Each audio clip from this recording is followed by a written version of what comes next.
We find ourselves in a brisk, cool morning. We're in a city. We see a wagon going down a cobbled street. Rows of people on either side.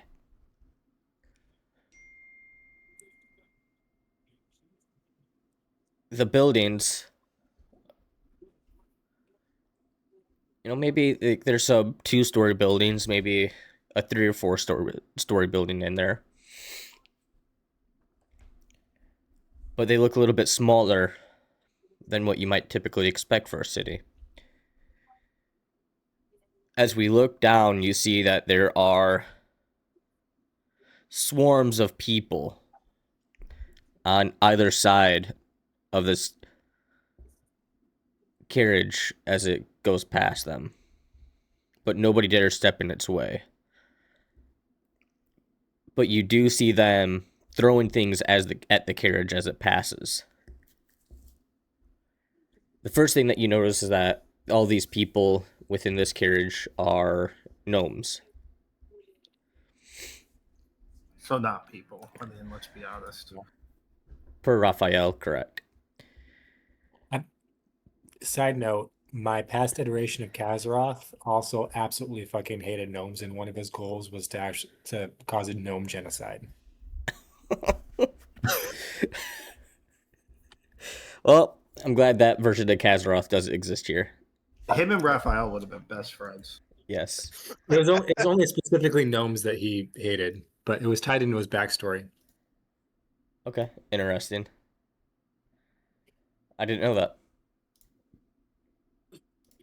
So, as we'll go inside of this carriage. The first thing that you'll notice about this carriage is that it's very barren. And you don't have typical windows on it. You notice that it seems to be like a prison cart of some sort. And inside of it, hands behind his back and heavy chains around his ankles. Maybe a black eye, blood running down the corner of his mouth, a big gash on his head.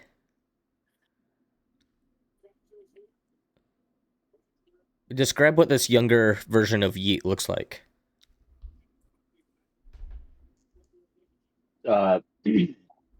So as an adolescent, Yeet would more likely have been, because Yeet's following like the Native American style background. In the mountains, they're usually, being a tribe of barbarians, they're usually no shirts or very conservative shirts, uh, hand hide for pants, or like a cloth, more than likely, like a kilt style. Uh, Skinned head with a mohawk going into a ponytail is typically the hairstyle for the men. Tribal beads, and he's just very short compared to the rest of the Goliaths. He's, you know, on par with a human more than he is a Goliath.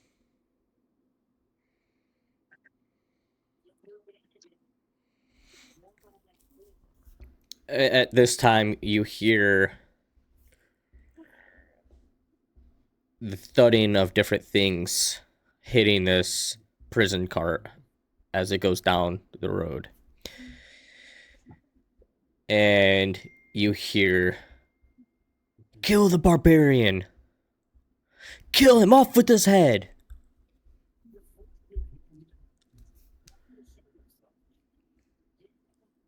The cart stops,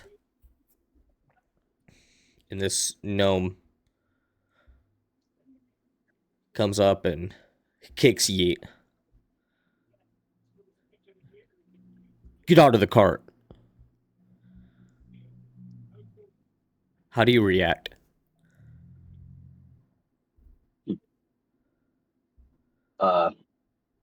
He gets mad and does pretty much the child thing of throwing a temper tantrum, but for barbarians, and pretty much jumps out of the cart and attacks the guy. Obviously, no weapons or anything. He's just blindly kicking and screaming, but child rage. So we see Yeet get up and get out of the carriage, and as soon as this guard goes to step down behind him, Yeet, his arm still shackled behind his back, he throws a shoulder into this guard. The guard gets knocked back, but there's quickly 10 other guards that come in and kick Yeet's legs out from underneath of him, puts him back down on his knees. Stop this, Goliath. You know what your sentence is. You die today. Oh, this is the 17-year-old. Oh, Yeah, it's all right. We'll get there. my bad. I had a whole different setup for that one. I thought you were saying like a child. That's all right. We can retcon. My He's bad. still, I mean, he is still a child at 17. He's like a, you know, Well, when you said child, I was thinking like 3-year-old. yeah, this is a 17-year-old Yeet. Not the other part. Oh, well, I'll fill that note anytime. Not bad. I guess I misunderstood that. That's right. So retcon, guard kicks Yeet, tells him to get out. What does Yeet do? I mean, same thing. He's got a chip on his shoulder from how life has treated him. Exactly what you said. He's just gonna get out and put a shoulder into the guy's chest. Okay. Yeah. So the That worked out guards. perfectly. It was the description of him that didn't fit. Right. That's fine. We're just changing the lore a little bit as we go. This is what live gaming looks like, ladies and gentlemen. Fuck it, b-ball. Right. So once Yeet gets subdued once again, these guards, they stand him back up, and we see that we're in some sort of a town square, and there's a raised platform.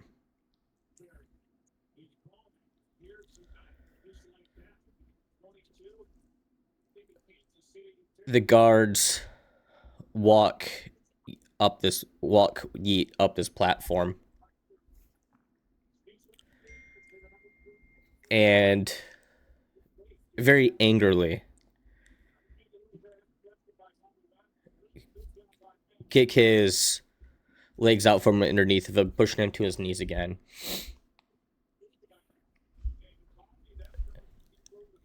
And like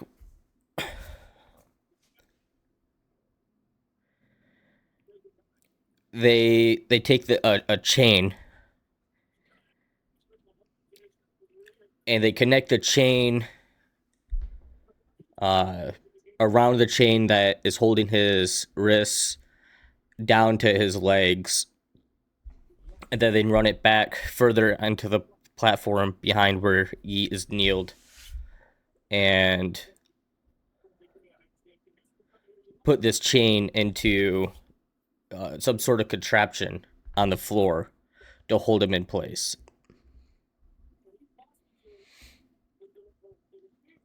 At this point, Yeet can move very, very little. He's just in this kneeling position.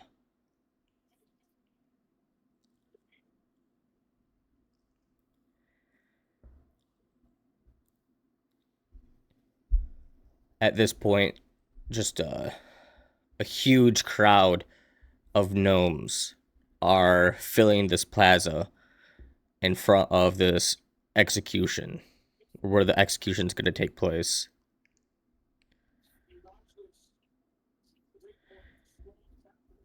And Yeet looks up, a tear coming down his bloodied and battered face. And he finds himself back in a time when he is 3 years old. And he's a quarter of the size of all of his brothers and sisters. Truly the runt of the family.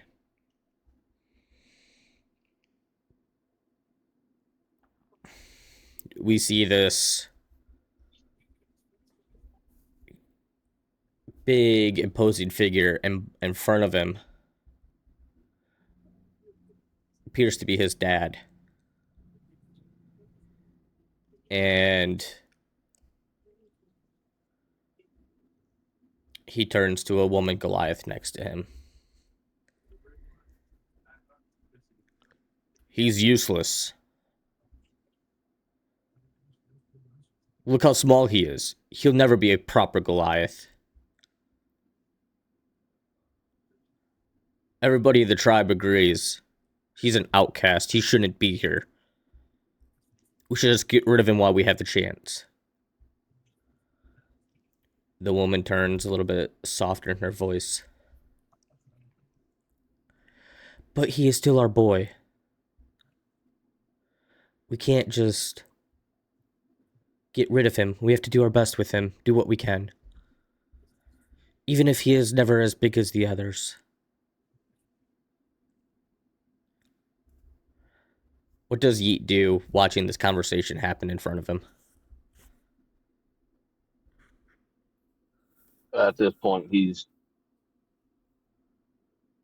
really kind of been neglected a little bit as it is from his father. He hasn't really been able to learn or understand anything. At this point, he's in the middle of coming up with his own little language where he can talk, but it's incoherent.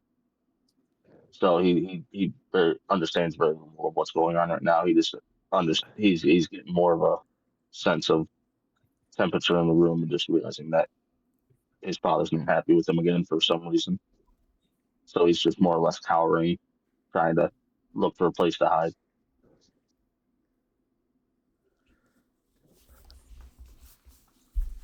This tall Goliath man sees Yeet cowering.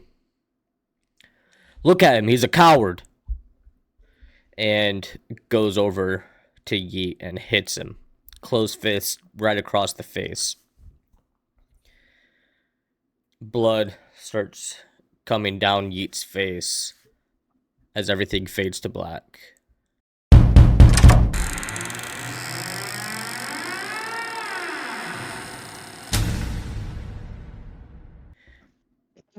Now we find ourselves back in Autumnvale.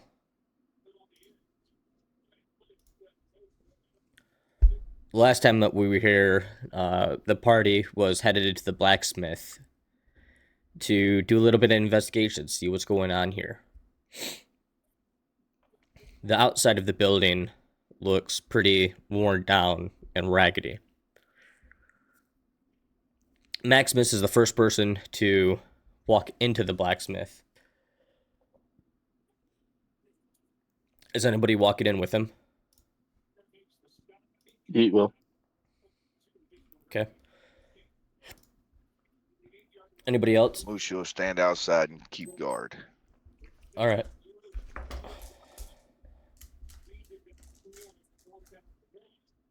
As will go inside as well, I guess.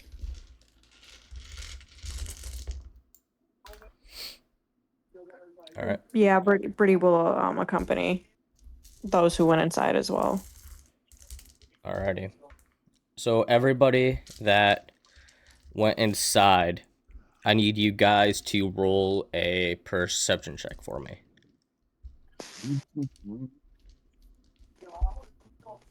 Oh, It's okay. I'm great at those. 30-20. sorry. Ignore that one. That was a complete another. Quick question Question again. moment. How does passive perception work? That's just what DM is sitting there rolling against for like certain situations. See if you notice things. If I recall, isn't it like you would like if something was trying to sneak by us, you'd like roll a stealth and then run against our passive perception, right? Yeah, so it's a tool for me. I can either use your passive perception or I could just have you roll a perception depending on what's going on. Usually I would have you use your passive perception if you are not actively looking for something.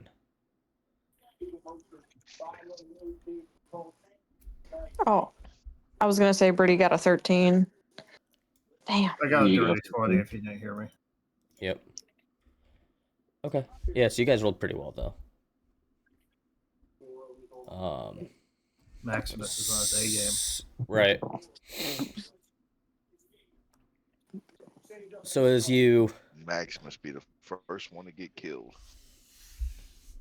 I expect it. What do you want, character 4? as you walk in to this blacksmith, you notice that while the outside looks kind of decrepit, the inside is actually pretty clean still. You don't see any signs of rust or wear on any of the weapons or armor that are hanging up in display. You see a lot of just like typical everyday mundane stuff that you would see at a blacksmith, different tools. Maximus, one thing that you do notice is that the forge is it's not hot, but it's not cool either. Like it's still kind of warm, like it was in the period where it was just used recently, but not in a while. And you also notice that the forge itself seems to be moved. And there appears to be like a hole of some sort.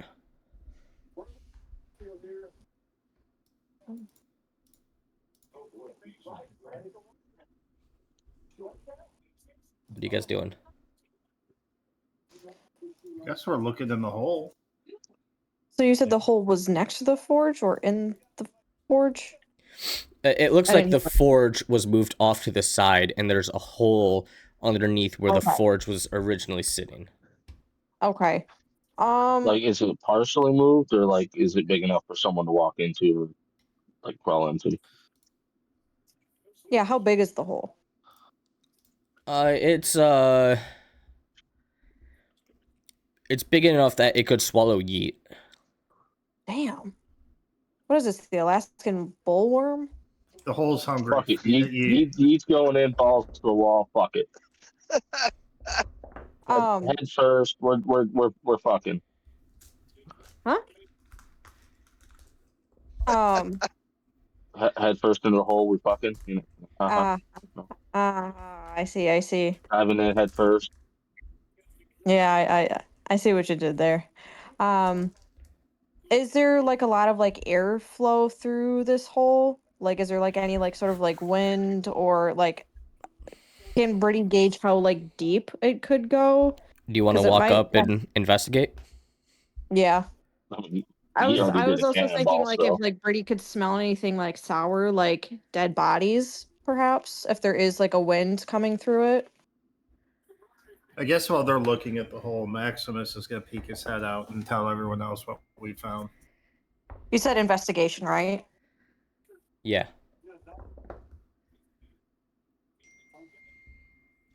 Oh, fucking course. I got a 17. 17. All right. Give me a second. What do I have to roll to do a front flip into the hole? Acrobatics? Really? Fall damage, that's what you have to roll. Guess it depends on how far down. Oh, is the hole like in a wall or is it like in the floor? No, it's That was another- it's in the floor. Oh, okay. Just wanted to make sure. Um,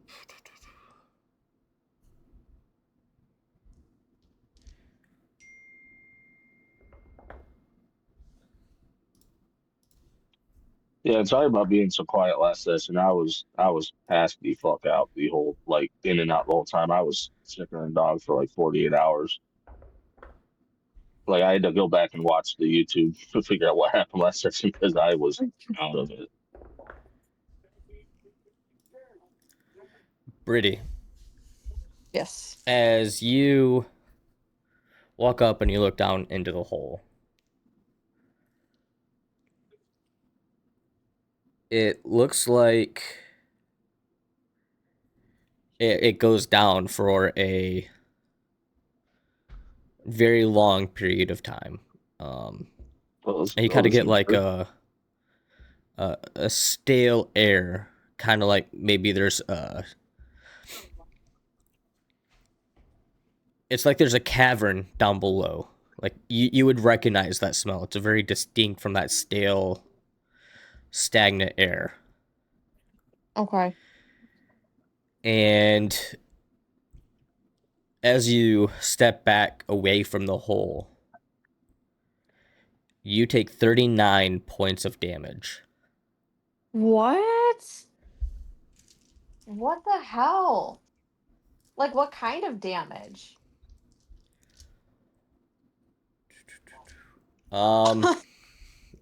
So it's 24 points of piercing damage, and the rest is psychic. What the hell?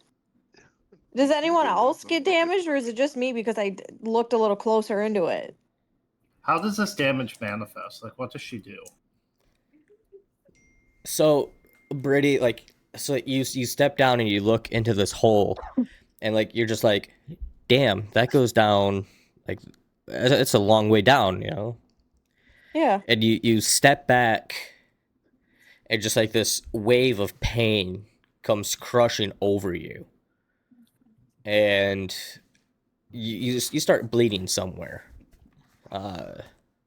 Like maybe we'll say Her your nose? arm, yeah, your nose just starts bleeding profusely, like you just got socked in the head, and you're just like, damn, did somebody hit me? Like, you don't recall getting hit. You just remember the pain.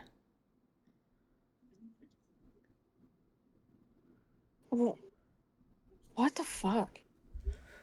Maximus, upon seeing this happen, will like rush to you and ask what the hell happened and if you're okay. And by that, he'll do it like super nicely. He'll be like, like, what happened, That's a Brittany? welcome difference. Are you okay? Do you need a?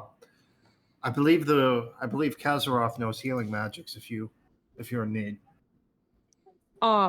It's just such a welcome different pace from when I find him. I know. I was Oh, gonna say shit. I feel like that's like psychic damage in itself. But I'm trying to think about how I want to like. Sorry, my brain won't like formulate the words of what I want to say and or do. Is it like she physically felt like she got socked in the face, or is it just because like she just doesn't remember and all of a sudden her nose is now bleeding? Say that again. Sorry. Like does she like feel like she got like socked in the face, or is it just more like she felt pain and then her nose started bleeding and then like that was it? You would definitely recognize the pain, right? Like, you've been hit in the face enough. It definitely feels like you got hit in the face. Okay. But you don't recall getting hit in the face. Okay. Just wanted to clarify. Brittany is going to like swipe like the blood like that's just like coming right out of her nose and just kind of like look at it for a little bit. But she's going to turn to Maximus and say, I think I just got hit but no one else is here, and it only happened when I looked into the hole. Did anyone else see that, or but she's more like confused than anything else. Like she doesn't really like, she appreciates Maximus in the sense that he, was like, hey, do you need help? But she's more like, what in the hell just happened? Damn, that took a lot of fucking hit points. Teach you to look in the dark hole. Kaz is gonna walk over and just like lay a hand on her shoulder, and then use his lay on hands healing pool to give her 30 health points back. She's gonna turn to Kazaroth and say, thank you. Much appreciated. So I almost regret to ask. I was like half serious about the whole diving in. Like, I'll live by it. I said it. Well, fuck it, we ball. But like, I don't know, man. You is might he get. just dead? Like, I live by what I said. I was half kidding, but not really. Like, didn't think it went down forever, and apparently causes mental fuck yous.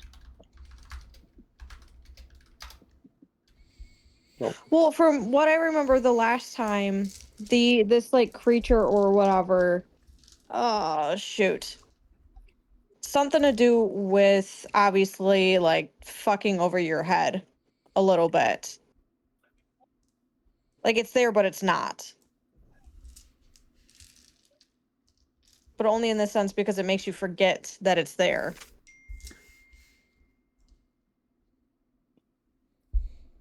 We need to figure out how it does that and if there's a way to counteract. And that's my biggest issue. Hello? Welcome. Yeah. Took forever. Sorry.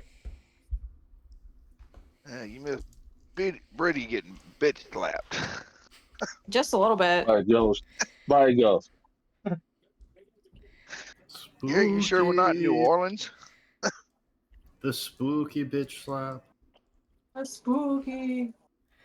All right, so, Yeet, are you gonna try to jump down this hole? I mean, that's up to you. I said it, and I'm willing to live by my mistakes. You're, Or die you're by them. legitimately just gonna jump down this hole. That again, that's up to you. The hole I just said No, it. no, Brady I'm no, literally bitch I'm slapped Brady, and you want to jump down I the am hole? I am asking you. Is the general close enough to grab ye? Are you going to jump into the hole? If I have a choice, no. Knowing what I know now. Okay, then we'll say that no, you do not jump into the hole. Because like this would have happened. This would have happened as you guys walked in, right? Like you walk in, you see this hole. Brady immediately goes over to this hole, Okay, well, takes a I'm fuck ton going of damage. Is there like a torch or something in this room? Yeah, I'm sure like there's I think I torches have around. one. You want to grab one? Yeah, I'm gonna grab one and toss it down the hole. All right. Are you going It to just light it? kind of, yeah. Well, no, I'm just gonna toss it and then light it later. Yeah, so have I'm 8 lighting of it, them. tossing it down the hole, and I'm trying to see how deep the hole is. All right. Roll a perception check for me. 10. It's at least 10. 6 inches deep. That's how much I've gathered.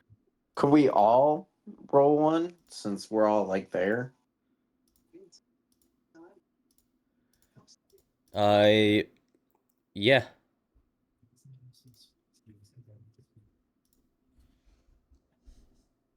And Mushu here, Well, what's going that's not on much inside? better. So Dude, what's with all of our perception checks?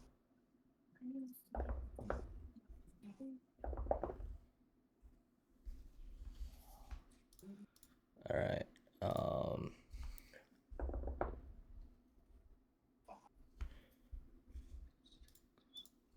Give me a. Like I said, I don't feel good. I'm struggling a little bit.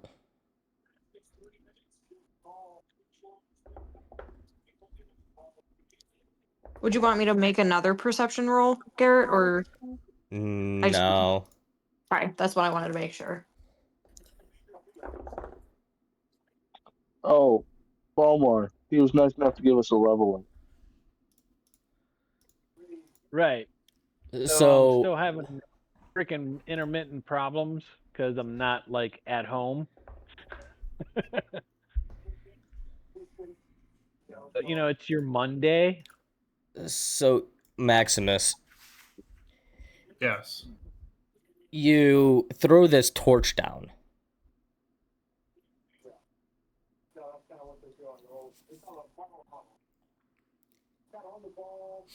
And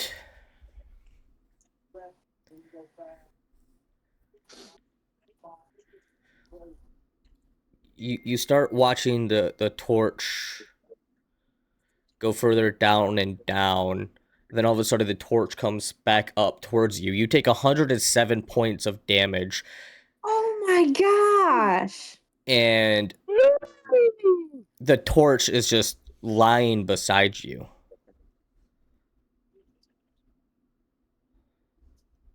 Okay, that hurt a little bit. Can Mushu Does hear or Maximus even like see damn what's near going like on? get blown off his feet from I that? imagine it's like that anime scene where like someone gets Wait, gut checked. Did you say You know Maximus the or type Yeet? I'm talking Maximus. Oh, you said Yep. Yeet. You No, people who watch Maximus. anime know what I'm talking about, where the dude gets gut checked and he does like the fucking like spitting up a bunch of spit or blood.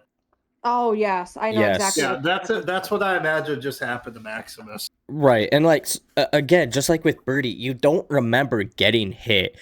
And you swear that you threw this torch down into this hole, but there's no way you actually could have, right? Like torches don't go down and come back up, and now this torch is just at your feet. So maybe you didn't actually throw it down the hole.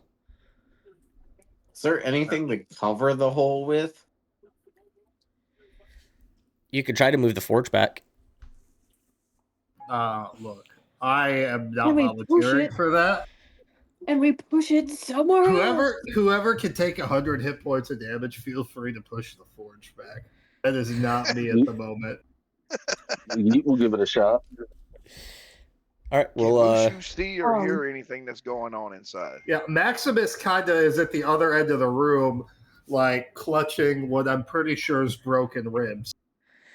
yeah. So Mushu, you would have heard like loud cluttering twice. Mushu's gonna stick his head in the door. Hey, what's going on? Well, like, how heavy is the forge? I mean, it's a blacksmith forge, so it's pretty heavy. So go ahead and roll a strength check, and we'll say that it's DC 18. All right. I'm gonna go ahead and activate large size. Just it's anticipation. Jesus. Okay, Words. so Anticipation. roll with advantage then.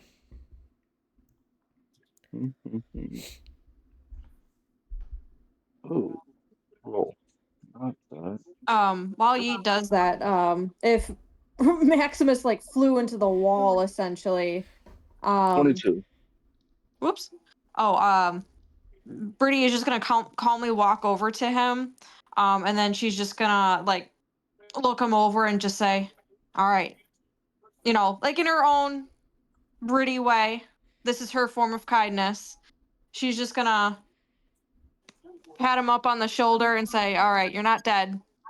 But then she's gonna do lay on hands and give him at least 30 hit points back. Maximus is going to. Did you say 30 hit points? Yeah. Maximus is going to be like, clutching his ribs, and he's going to be like, thank you, Brittany, and like use his sword to kind of like push himself up. And look, I I feel like we need to get down there, but I don't know how.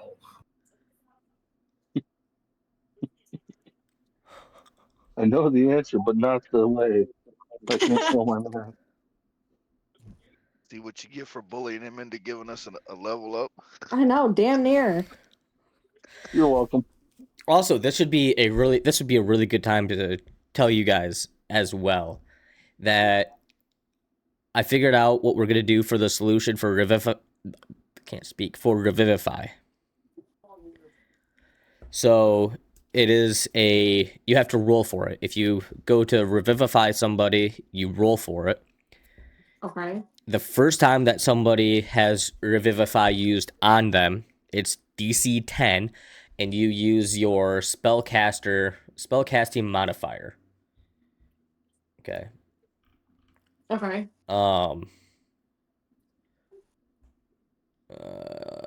Where's it at? I don't remember. Yeah, so like with Brittany, yours would be a +2. Yeah. So every time that Revivify is successfully used on an individual, the next DC on them goes up by 2. So for example, with Yeet, he's had Revivify used on him twice now. So next time somebody goes to use Revivify on him, it's DC 14 check. Damn. Now, if somebody goes to use Revivify and they fail, The person explodes. the next check gets a Stop +4 giving him modifier. idea. Nope, so it becomes a +4 modifier. So with Yeet, if somebody goes to Revivify Yeet, it's a DC 14 check. If it's successful, the next time will be 16, but if it fails, it becomes DC 18. Damn. It's making it harder to keep me alive, guys. Come on. I know. What the hell? See, Stop letting me make bad decisions. I tried to talk him into something else, but he shot it down.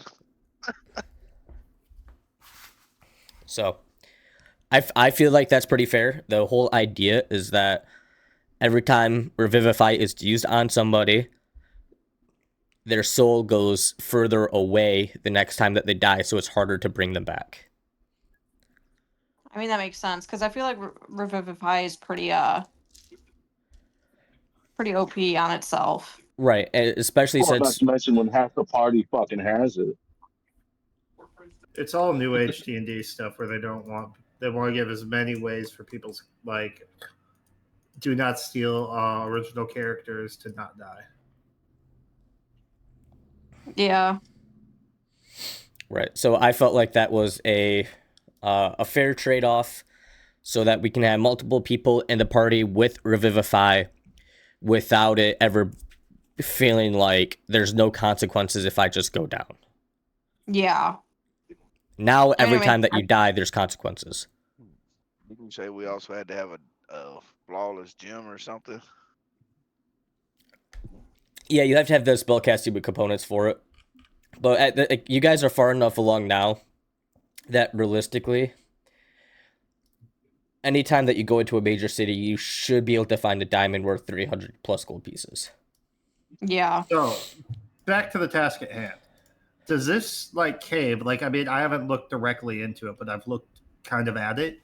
Does it look natural? Does it look like it was carved out of the stone? Does it look like a sinkhole? Like, what am I looking at?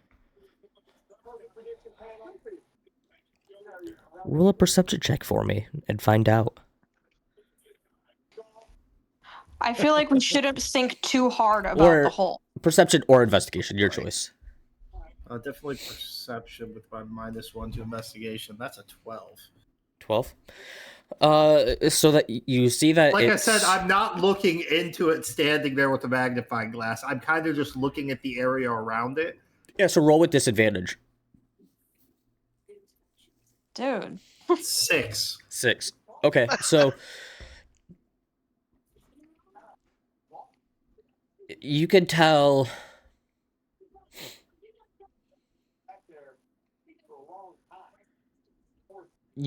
that this hole wasn't initially there. Like you could tell that the forge was sitting over where this hole was, because like the forge is kind of askewed. And like the floor seems kind of broken. But beyond that, you can't tell if the hole was there the entire time and the building was built over it or what.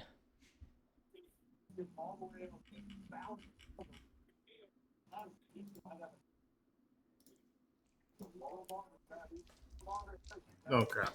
It almost feels like one of those rooms we were stuck in earlier in the campaign where we had to move shit to get out. Right. Nah, there's a monster down there. And I think it carved its way through the floor. I don't know how we can get to this cave without this hole. And I have a feeling if we just drop a fucking rope down there and start climbing, it's not going to be good. It'd probably fucking hang us. We should just nuke the town. That'd be all right. That seems like to always solve our answers. Do we have any spells we can just dump down the hole? Like, anyone have anything? All right. Who's feeling comfortable with Revivify tonight? Not me. Yeah, don't you have the necklace of Fireball? You could just. Oh, So this, Yeah, so I'm this is gonna the throw thing. it down Like, there so that one gets yeeted back at us. Yeah. You ever heard of a backfire? That is literally the definition of backfire. Look, I'll keep watch. You guys try that plan. so every time like we're getting Mushu's just hurt, shaking his head. is there? Does Birdie like feel like a presence in the room? Do you feel a presence in the room? Yeah. Do you have a spell or anything that you can? That's the thing. I don't. Wait, I have an idea. Like a Not- good one or a decent one? I can control flames. Can I just like put fire down there? We're all gonna die. Do you really want to do that? After 2 people have been knocked on their asses. I with mean, substantial damage, and you want to throw fire at it? I'm immune to fire, so Oh, here's a necklace of fireballs. Throw that down there. Okay, I have an idea. Uh-oh. Okay, No, I do hold not that. have any sort Hold of the thought spell. for your. Hold your thought for your idea. Okay.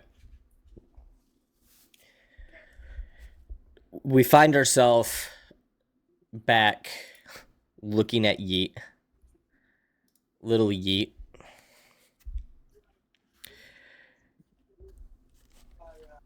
And you see every time that he leaves his house and starts walking somewhere, all of the other Goliaths around him start mocking him, hitting him, straight up assholes.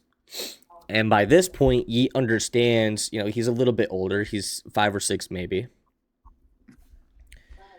He understands what people are saying about him, but the only words that he can mutter are Yeet.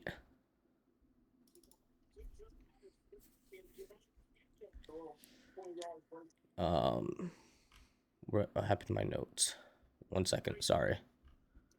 My notes left me. Oh no. By the time, so we fast forward a little bit more. And you just like, maybe we see like a montage of Yeet just growing and growing and growing. At 7 years old, he's now as tall as his father. He went from being the smallest Goliath in the village to now he's one of the largest, on par with his father. And then we see him just keep growing and growing. At 10 years old, he's 8 foot 5 inches tall. He's taller than everybody else in his village. He's taller than any Goliath that anybody in living memory know of. And at this point, even though he's still a simpleton and can only say Yeet, both of his parents are extremely proud of him. The rest of the clan, though, still make fun of him for being a simpleton, but then they also call him a giant, a freak, There's no reason why he should be that tall. And he is quickly labeled as an outcast. At 15, we see him packing his stuff up in the middle of night and running away from his clan. He doesn't know where he's going. He's just trying to get away from where he is. We see him on a ship in rough seas. He lands in a foreign land full of humans. The humans take one look at him. They call him a monster and call for his death. Or maybe not his death, but to be a slave. Having a slave that big would be huge. They could do whatever they wanted to.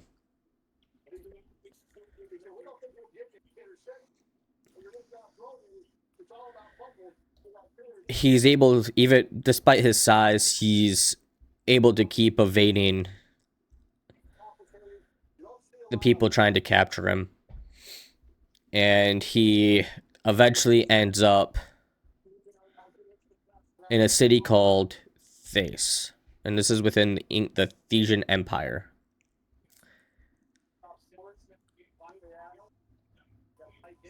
Middle of the day, he hasn't eaten in a while.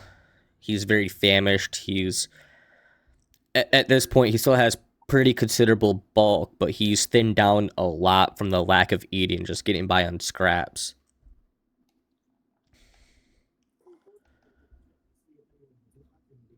He tries to steal some food, and the gnomes are able to capture him. Maybe it was set up as a trap. They've been trying to get this Goliath for a while, and so they left an enticing meal out for him and had the city guards waiting for him.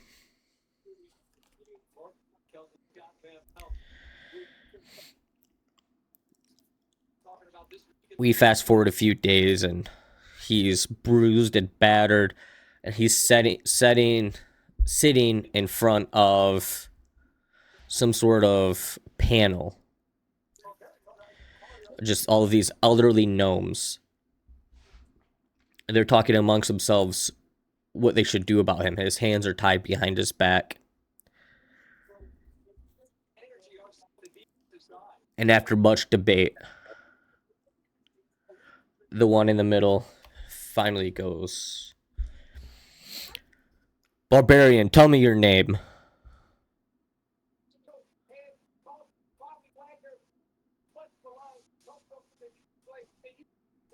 Are you going to respond with your name? Oh, yeah, sorry, I thought you were still going. Yeah, you just says Z in a full, confident. Who the hell are you, tone? Your name is Yeet? Which he responds with, yeet. And a head nod.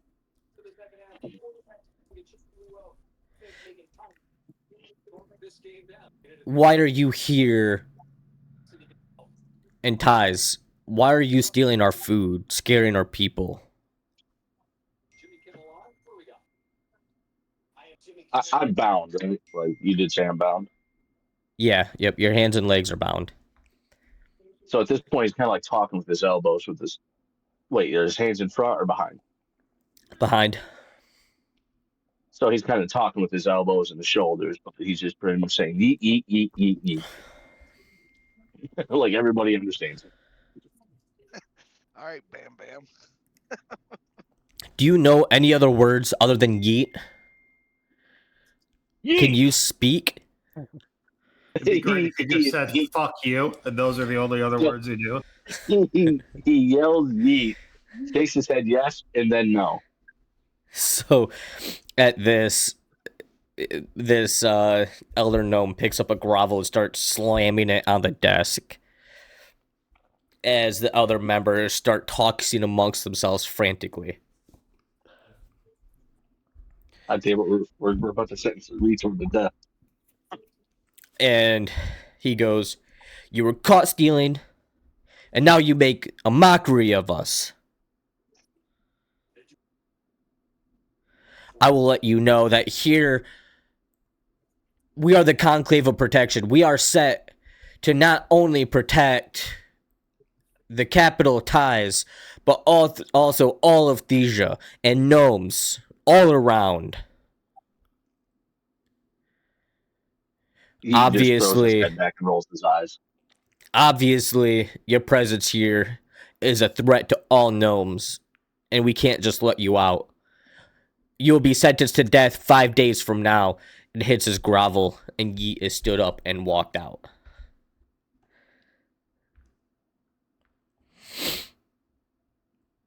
God, if you didn't say my legs were tied, I was going to say kick one of the gnomes. Can I do like a double or 2-leg jump kick to one of the gnomes? Just throw them across the room.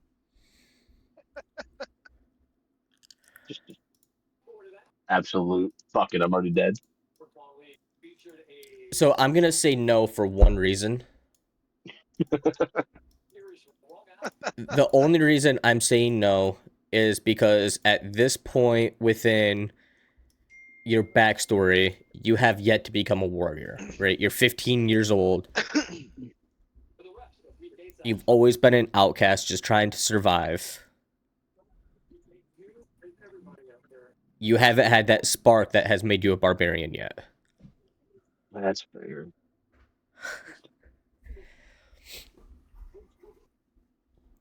That could be this. Sentenced to death by gnomes is a Goliath. That could be this. I'm telling you that I can feel the inner rage on that one. This is his first full-on rage where he just. So we come back a few minutes or a few days later with Yeet on this executioner stand. A hooded gnome comes up with a battle axe. It's kind of funny because like this axe is as big as the freaking gnome, right? It's comical.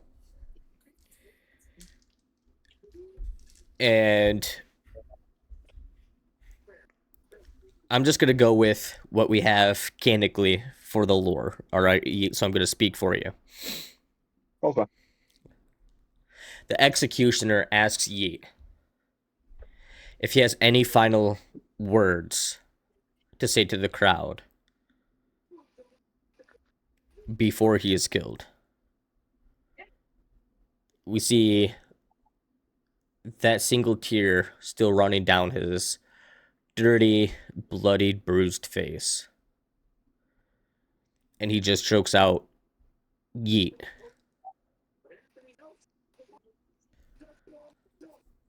He realizes that he'd only been alive for 15 years, and he was always misunderstood.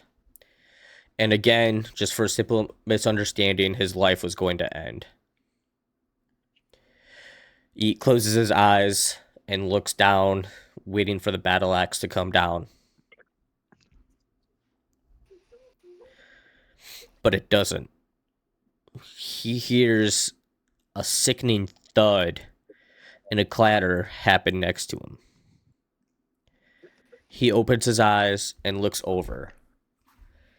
The battle axe is now on the ground.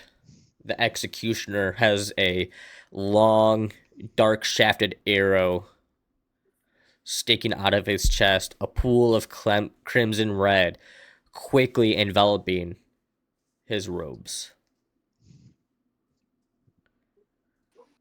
And a figure, a creature in a similar dark clothing but taller than all of the gnomes, rushes up onto this executioner stand, pulls out two scimitars, quickly dispatches the executioner, and starts working on the locks to free Yeet.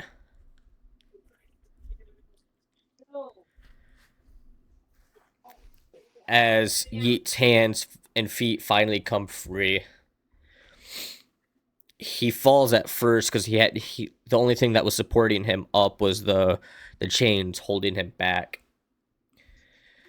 The creature grabs the battle axe, hands it to Yeet, and we see a hooded dark elf.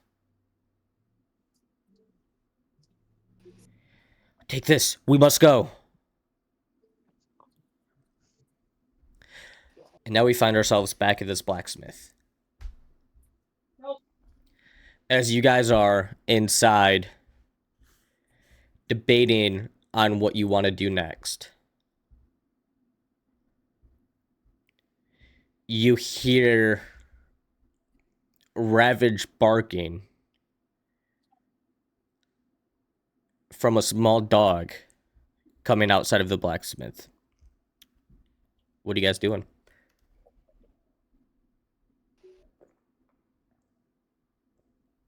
I'm going I'm outside to in talk no to the dog. condition to go check on the dog right now. I am busy trying to.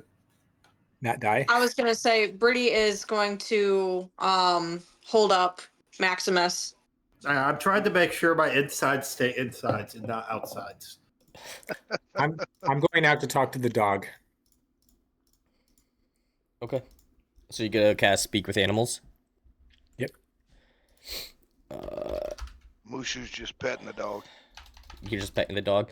The dog is not happy that you're trying to pet it. He doesn't want to be pet. Yeah, back off, brother.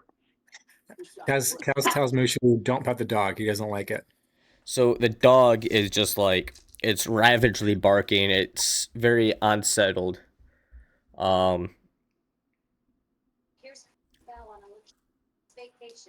The owner, as he sees you guys come out of this blacksmith, goes, "I'm so sorry. I don't know what's into him. Like he's deaf.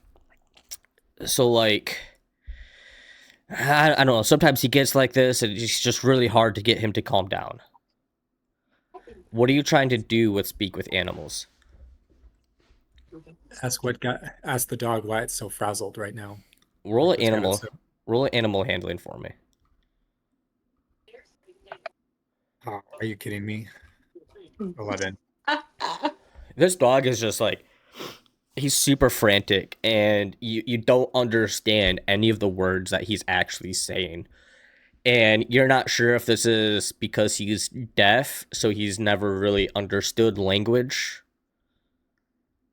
or if it's because he's so frantic. Omar is going to step out there and see if he can understand the dog.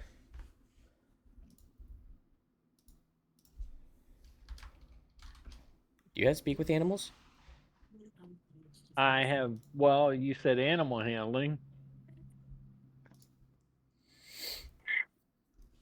I didn't say understand. Understand is different than understand what he's saying.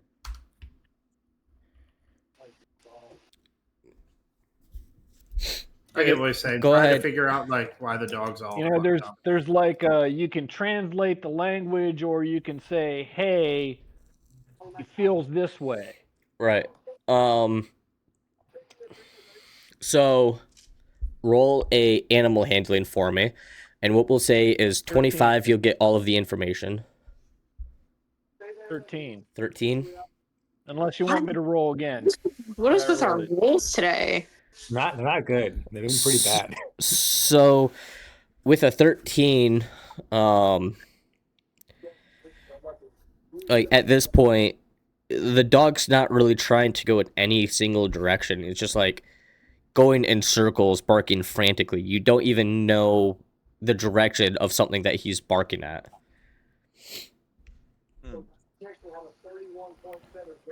Is there any? Oh, I'm not out there. Never mind. I'm not going to ask. I was gonna say if did Maximus want to go outside? Maximus will look to the window because they've been out there for a minute. Like, is that the only dog that's out there? Is there other animals? Do they seem fine? Is it just this dog that's freaking out? Roll a D100, a 51 or above. There are no animals 50 or below. There are more out there. There's no animals. Nothing's going our way.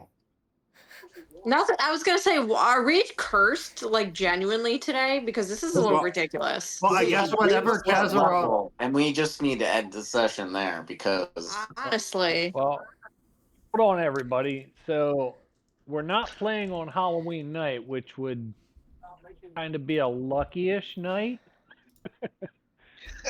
So maybe we are being punished in some manner for not waiting. I know. Damn. So, I do have an idea. While they're out there playing with the dog, I'm going to enact my idea.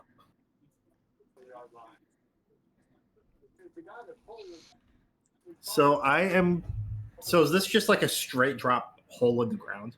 Yes.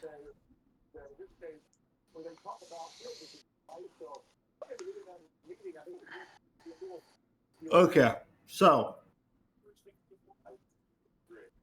I'm going to cast Unseen Servant and command my Unseen Servant to go to the bottom of the pit and grab me something from the pit. It's an invisible, mindless, shapeless medium force.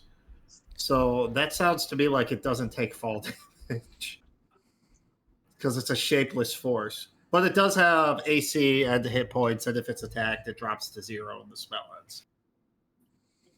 Okay. But it is invisible.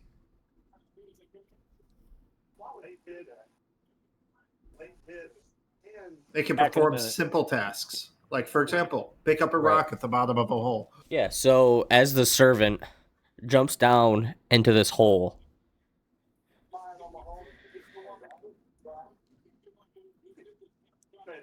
it goes down for a while, and then the spell dissipates as it moves out of range. I would know the range of the spell. I mean, I'm experienced in it. I would let everyone know that hole's deeper than we think. Right. You know that at 60 feet is when it lingers out. Yeah. Damn, I'd that's say a that. deep hole. Unless anyone has feather fall. No. So, Yeah, nope. by the way, at this point, has Kazaroth and them come in from playing with the dog outside? Yeah, so again, this dog is just like barking frantically, and the guy's just like, I'm sorry, I'm sorry. Again, he's deaf. I don't know. He just gets like this sometimes, and walks away with the dog. What a waste. I know. What the I'm hell? gonna when you get in, I'm gonna ask what the hell was going on with that dog. I thought you were, an animal whisperer. Dog was deaf. It didn't work. Well, you don't know dog sign language? No, unfortunately, do not. No dogs have. Ken, Maximus is going to ask if you can call another animal, like a bird or something. Let me see. Do I have that spell ready? Or wait, can't you make a tree? Yeah. Can't you make a tree? Tree friend. I could. Is there any plants around? Please say at least there's a bush or something. DM says there's 0 plants ever in this world. Absolutely Turns out zero. we're in the desert. No, there's plenty of bushes and stuff around. Only marijuana plants. It's a strange town. Jesus. It's a good, clean community, guys. Right.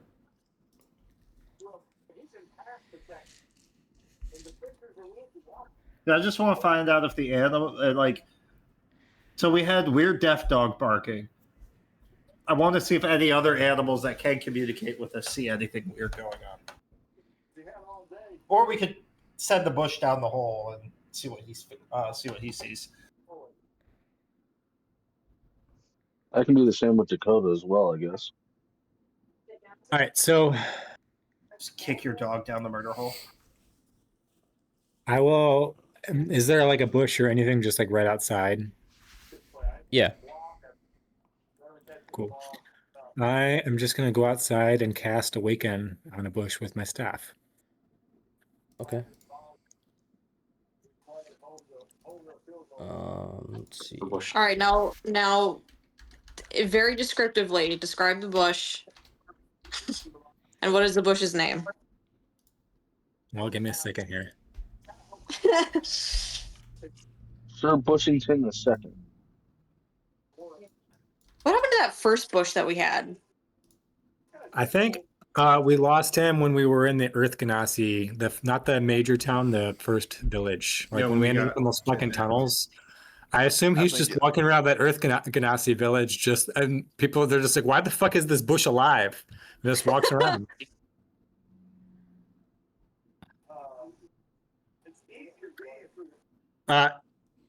This bush's name is going to be Dire Colwort the third. All right. Lord, giving bushes names. Okay. What'd I miss? So All right, so I've awoken Dire Colwort. What do you want me to do with him exactly, Maximus?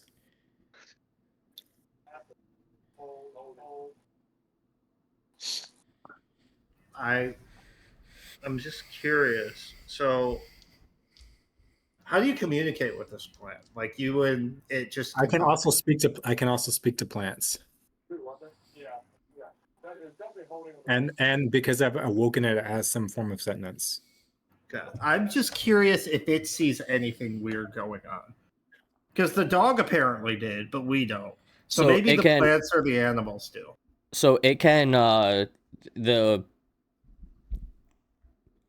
whatever you use this on, it gains the ability to speak one language you know. So you guys can like openly communicate with this shrub. Yeah, it's speaking the common tongue. Right. He's like, wow, guys, I'm alive. Unless I want to be a dick and just make it speak Druidic. Sorry, guys. Someone knows Druidic. I know. I got this. I could also give it Draconic, and then me, Drazir, and Mushu could talk to it at the very least. I don't know if anybody else has Draconic. No, the only ones I have are Dwarvish and Elvish. Well, I could give it Elvish, and then you and I could talk to it. I Hey, can here we speak go. Elvish, Celestial, Common, and Dwarvish. All right, we're just making it common, though. So you ask this plant if it notices anything unusual happening. But would it have been able to notice things too before it was sentient? Yeah, can we ask about Does the it gain new memories? Like, does it become a new person? I have a lot of questions about plant sentience. I would say no, because it probably had an intelligence of 0 before. Yeah, pretty And much now it did. has an intelligence of 10.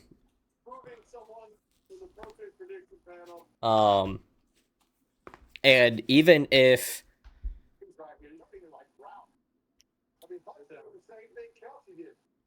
the answer is no, it does not remember or recognize anything quote unquote weird going on. Not even with like plant sense. Because Right. I would assume that being a plant, it has a little bit more sensitivity to things going on around it. Yeah, nope, there's nothing weird. What the hell is happening with this damn hole? Can I order the plant to jump down that hole by itself? Yeah, you can. We're murderers at this point. Is that what you're gonna do? How many plants can we send down the pit until the problem's solved? Yeah, World. at this point, I'm just curious. Let's send the bush Can we down. light the hole bush on and fire and then tell Oh it- my No. god! I can't wait till the bush is thrown at him and he takes D300 damage. All right, I'm not so going anywhere. you're The bush just is going gonna- down by itself. you're gonna tell it to go down the Just hole. standing away. Yeah, I'm gonna say I'd like you to go down that hole and tell me what you see down there. All right. You tell it to go down the hole. It falls for a while. It does Does not that survive the fall? fall. Do you want to know how much damage it took? Ugh. Yeah. Let Is me. that like what? D6 per 10 feet or some shit? Yeah. I know it's at least 60 feet deep. That's at least 66 damage. Well, that'd be 60 damage because if it's D6 per 10 feet and it's 60 feet, It took 6 times 10. It took 40 points of damage. 40 points of damage? That's not too bad. That's survivable.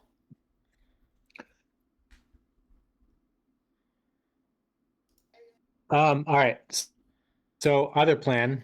I can call a familiar and make it a hawk or a raven and have it fly down the hole, and it can speak telepathically with me up to 100 feet.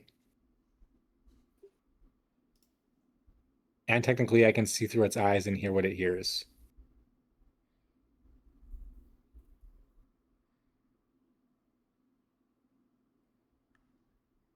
I'm just thinking that like anytime we go through this hole, obviously something bad happens. So Well, the plant we don't really know. It just fell and then died. and then I mean, died. Right. It hit We the have a ground. It pretty hit the Basically ground. told good- it and it broke to go apart. kill itself. So I mean, hopefully it was going to land, but I can have a bird fly down there and not fall, true. spirit bird, and then I can actually see through the bird. So we can try that. Yes, We're gonna let's have to keep put it right sending on living his- beings on his down the back. hole. Yeet, This go is a- gather up some orphans and start tossing them down the hole. This is a spirit, all right? This is just Okay. magic in the form of a bird. Also, that plant, I mean, it didn't have a life before. It had more moments than most plants do. It had a great couple of minutes. I of would say it sentence. had a great 30 seconds. And it knew what it was like to be alive, and that's more than most bushes can say. Hey, you know what? Fair enough. I don't know. Maybe we actually should like push the forge onto it and see what happens. But I'm also super afraid that it's literally gonna kill us all, just from doing that. All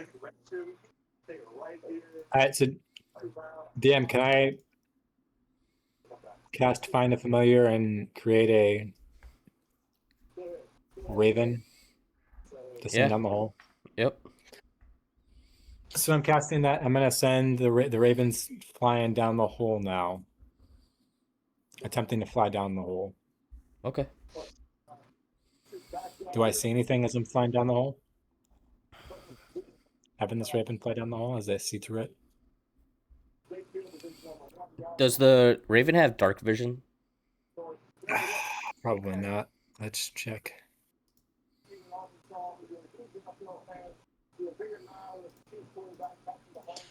As a I mean, if spirit, Well, I think- Jacob, do you have dark vision?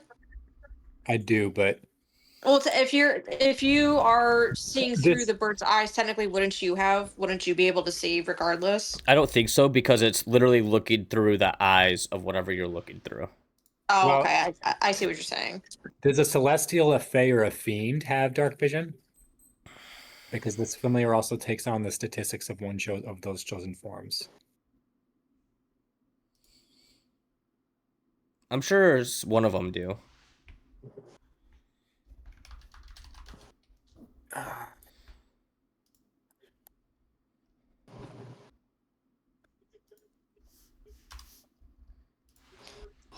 While we're doing this, was this blacksmith the only one that had like basically no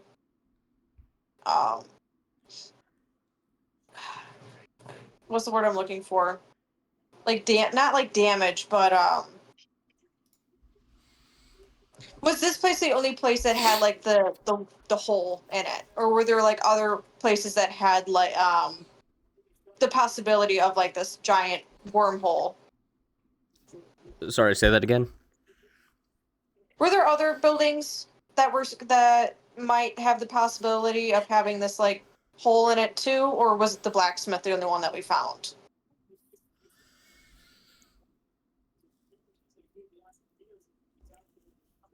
This was the first place we went.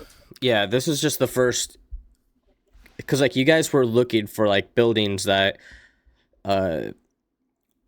were either like super decrepit or not at all.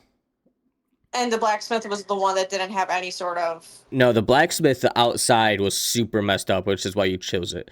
The church looks pristine. Okay. I don't know. Maybe we might need to circle back. I feel like we're not really getting too far here, other than potentially killing us. So, And I'll say it's like you cast this Find Familiar. It goes all the way down to the bottom of this hole. And you just find yourself in a cavernous system. And it sees nothing down there. Right. Doesn't hear anything either. No.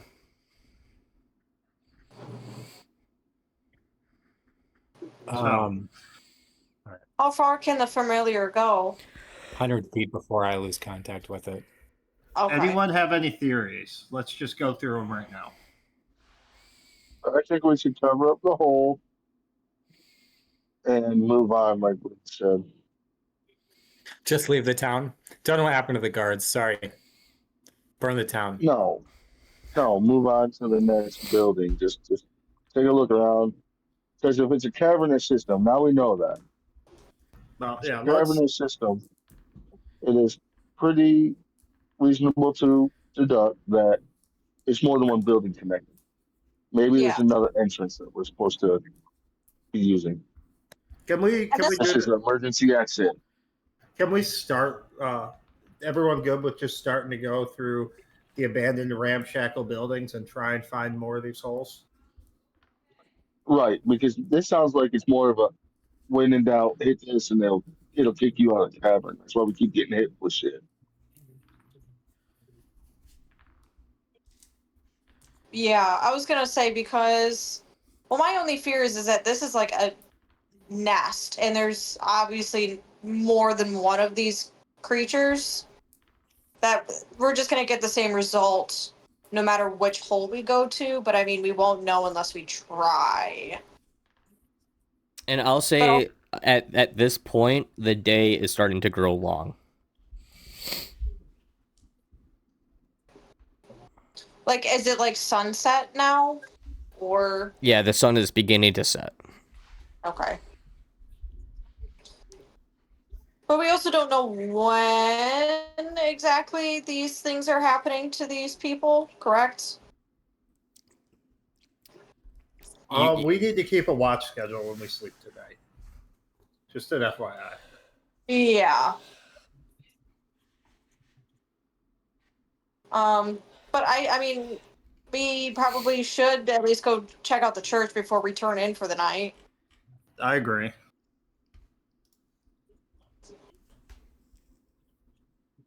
If everyone is okay with that. Yeah, I'm good. Okay. I mean, do we want to cover the hole before we go, or do we just kind of want to leave it for now and then Let's cover it just to see what happens.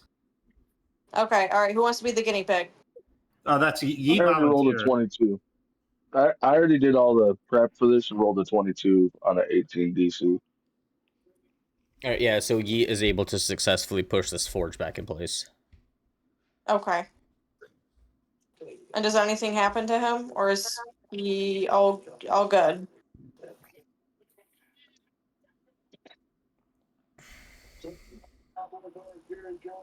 Say that again. Sorry. I was gonna say forge back. What happens to him? Yeah. Because interacting with the hole obviously like fucks us up.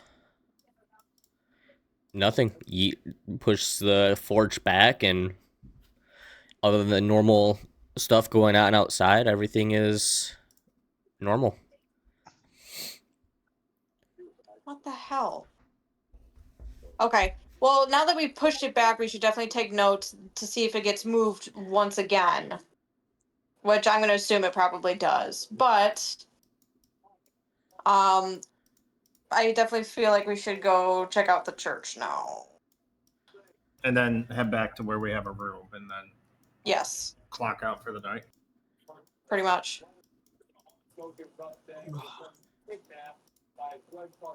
So, with that being said, Brady is going to help crippled Maximus, and just and again she's gonna go, a little sturdier than I was expecting for a Valanicus. Wait, say that again, Brittany. Hold on, sorry, I my was looking at my phone's spell list. No, you're good.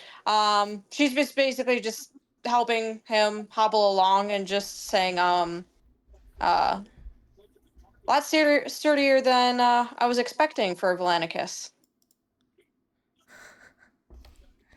He like jokingly goes, sturdiness is one of our finest traits. Is he's like kind of shaking it off a bit. I mean, he's still like he's gonna have a fucking nasty bruise, but he's like shaking it off a bit and is walking on his own power. Okay, cool. I don't know if Brittany still insisted on helping him. Nah, if he can walk on his own 2 feet. How about this? Let's keep the role play going for a bit. As you're like walking out towards the church. How far of a walk is it to the church? 60 hours. 60 hours. No, so actually the blacksmith is right across the street from the church. It's like right across from the entrance. So as we're like walking to the church, like right before we get into the church, Maximus is going to ask Brittany, like, you were traveling with my brother. Why didn't he keep you around? He always keeps his paramours around, should I say. I mean, you saw how many were in this room. Unfortunately, I did.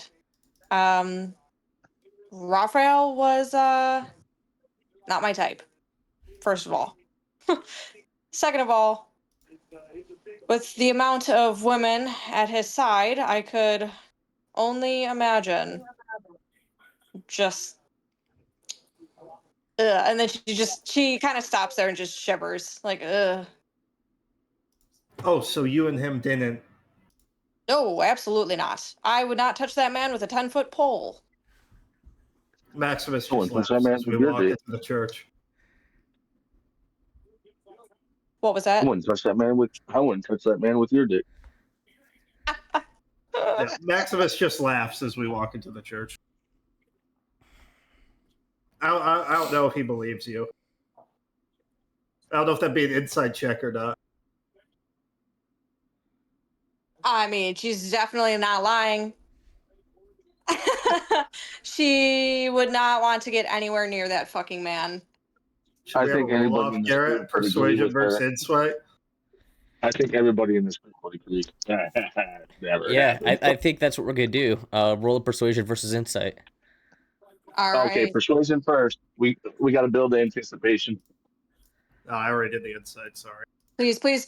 Uh, No! Oh, I got a 14. Fuck. Hey, I mean, I rolled high on the insight, so I mean, hang on. Can this be with advantage on Brittany's part since we're all going to back her on this? Yeah, you I know was gonna what? say, If you want to help her, I will give you that. please. Do you want me to roll as well, or do you want advantage on her part? No, she can roll. Please. She I can roll am advantage. begging you. Fucking D&D Beyond. I'm begging you. Okay. Please. That one. Oh my god! So I'll say on the 17 versus the 14. Dude. Like I said, it's insight. I'm just trying to see if she's being truthful. Right. So I don't. Okay. So I'm getting away from the D&D schlick where it's either pass or fail.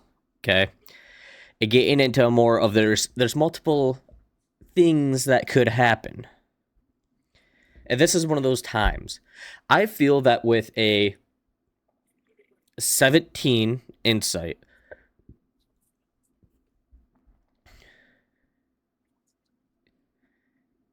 you mostly believe her. There's a little part of you, though, that you know Raphael, and you're just like 90% believe her, but there's still just that little, I know how my brother is. There's no way, Yeah. right? Well, as we're walking to the church, Maximus is going to say, if you're being truthful, then I congratulate you on your temperance to avoid his temptations. Brittany is just gonna go, there's not much there to be tempted by. I mean, he did have a 20 charisma. True. Brittany will say that he had his small moments where he made her chuckle, and that was the most she will ever give him. I mean, there was that one time you were listening into his nightly escapades with a woman. Yeah, that reason. was I feel like that was more of Talk about being a fly on the wall. I feel like that charisma was also more like first impressions. Anybody that knew him, that charisma like dropped down to a 5. Like pretty people much, yes. people that traveled with Raphael, that charisma drops down real fast. Yes. See, the issue is with Raphael is he's like incredibly handsome, incredibly talented, and has the ego to completely make both of those things a detriment. Yes, pretty much. But also, I feel like after, because that was basically like the first, like the whole like fly on the wall thing. That was like one of the first nights. They all kind of, slept under the same roof. Yeah, I think after his 20 charisma literally dropped down to like a 1 for Brittany after that. Mostly because I think her room was right next to his, and that was not something she wanted to listen to. Although we can say with confidence that Raphael wasn't a true whore because he only slept with women. He wouldn't sleep with other men. And we all know that real whores don't have a preference. Well, True. True. We're still questioning that because he did lead us to a gay whorehouse. That's true. That is very true. He was absolutely mortified. Yeah. Maybe he was just putting on a show. He was acting like he was mortified. He didn't want his companions you think to Raphael know. would care? And here's the issue. Even if Raphael was attracted to men, I don't think his ego would let him have any competition. Fair point. All right, back on track. You walk into the church, and you notice that the church is opposite from the smithy. While the smithy, the outside was falling apart, the inside was clean. As clean as you would expect a smithy to be. When you walk into the church, the outside is immaculate. But the inside, there's cobwebs everywhere, dust everywhere. Maybe the pews are covered with different cloths. What are you guys trying to do here? Cleaning, apparently. So I guess I'll go talk with the priest in charge. I was going to say, is there anybody here? I cast fireball. You walk around and you don't find a priest. Do I find any signs that no priest here in the church? Right. And you know that priests really only work during daylight hours, and the sun is currently down, so maybe the priest is just out for the night. But you find an office that has like it's furnished as if there is a priest, but you're not sure. Roll a perception check for me. I'm rolling so great so far. That's not bad. 17. Yeah, so you're not sure the last time that the priest was actually in this office, but you could tell that this is where the priest's office is or was.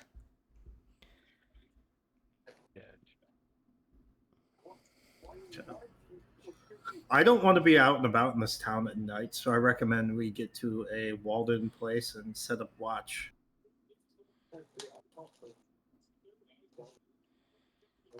You gonna head back to your tavern? If everyone else agrees. Does our tavern have a our room have a window to it?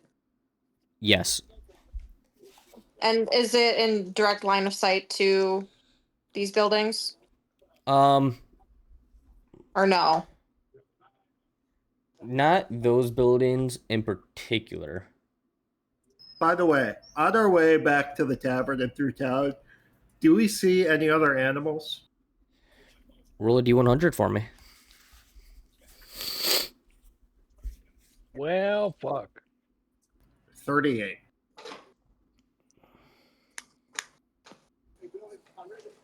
Yeah, so at this point you see I'll say maybe like there's a couple like dogs or maybe some cats out and about, maybe some birds fluttering around as darkness settles in over the town. Kazaroth, you should do your talk with the local wildlife shtick and see if they know anything about what's going on or that dog. All right, I give it a shot again. So you want me to roll animal handling then? Again? You could speak with My animals. cast- Yeah, I did. Yeah, but so do I need to roll? you talk to the animals and they report back everything's fine. There's nothing weird going on.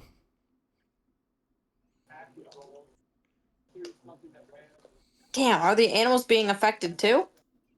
But possible. I mean, remember, if it makes people's thoughts go away or like memories of other things, it can work the same way on animals, any living creatures, I assume. That is true. And the plants just don't have sentiments, so they wouldn't know anyway.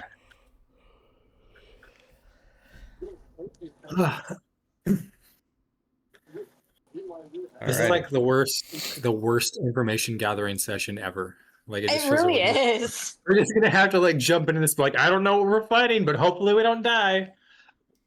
I don't know. After those first two fucking encounters, hopes are not Right. very high right now. All right. Yeah. So I gotta find my notes. You head back. Or you just going back to the tavern? Yeah, I think Yes.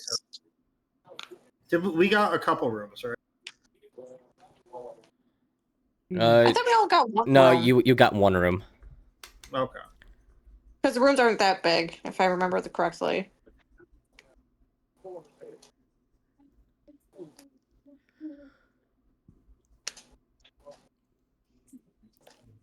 So you go back to your room.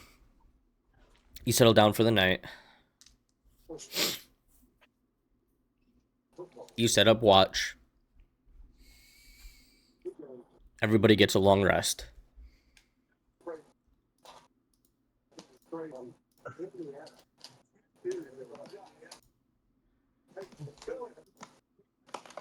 Maximus Dunn did get fucked up during the day. So we are I lost over keeping 100 guard, health right? in one hit. What you? we are keeping a watch, right? Yeah. You guys kept a watch. Nothing abnormal happened during the night. So okay, sorry, I was talking to my wife about something real quick, and I guess I didn't hear that. I was going to offer up Dakota, and we were going to stay up all night and just kind of study. We found like no really good information today. Yep. So you guys, you get your rest. We found out holes in the ground can fuck us up proper. And we, as Yeet closes his eyes to sleep for the night, we find ourselves back in Tice.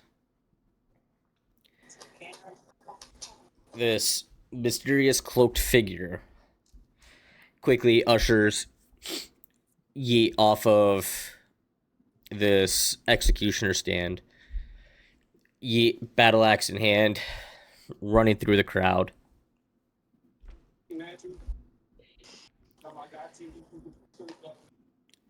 You have multiple guards running after you guys, chasing you guys. Anybody that stands in your way, between you and this figure, you just cut him down quickly, efficiently. After some time, you're able to finally find a little hidey hole. You sit down and you rest. And this figure introduces himself as Zalix. And for the first time in your life, Yeet, you are with somebody that understands what you are saying. And this figure explains to you that he is an assassin,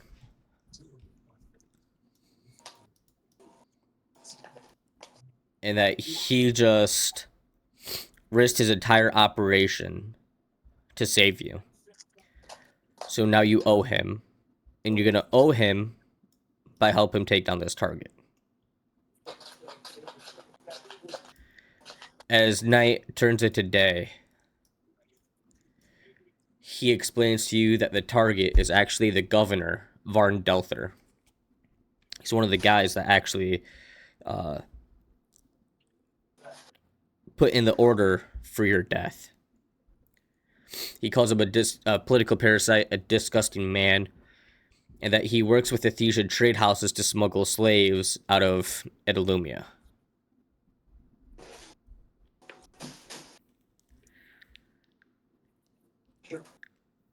He removes a folded parchment from his cloak, and with a rough sketch of a rotund man with a jeweled hand and a cruel smile, you instantly recognize this guy as being the one with Grovel saying all those nasty things about you.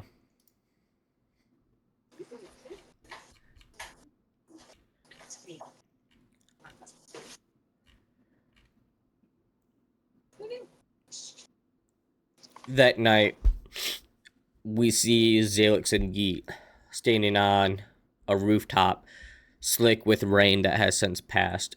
Moon cuts through thin clouds, silver light spills across rooftops and the cobbled streets below. We hear dripping Watto echoing through narrow alleyways.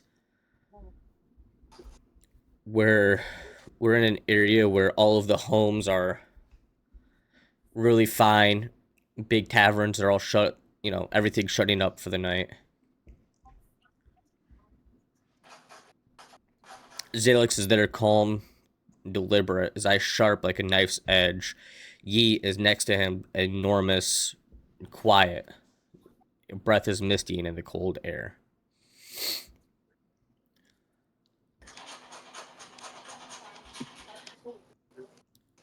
He looks up at Yeet, who's squatting beside him, clutching his massive battle axe like a child holding a toy. I'll be right back. And he looks at you. Subtle. Can you do subtle? And he explains that with what happened earlier in the day and Yeet's failed execution, that the governor is probably going to have extra guards.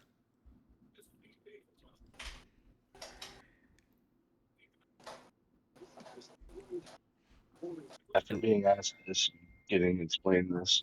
He just slowly grips the axe harder and holds it up and just shakes his head no.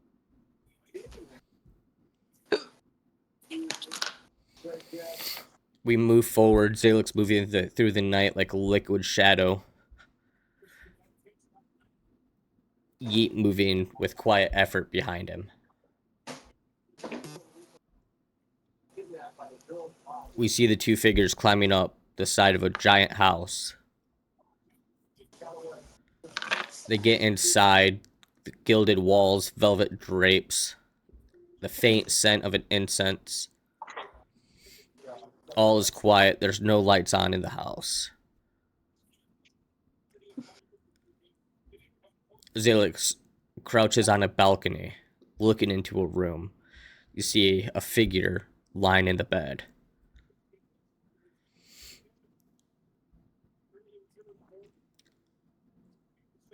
Zalix sneaks into the room, Yeet a few feet behind him.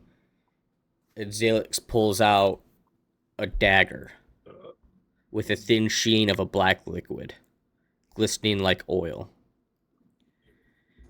He comes up to the figure and stabs it once, pulls his blade out, and pillow stuffing feathers are on the blade, not blood. I'm back, by the way. What did I miss?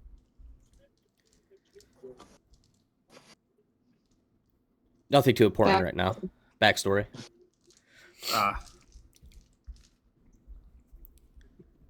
Zalix mumbles shit under his breath as all of the lights in this mansion come on at once. Guards start rushing in.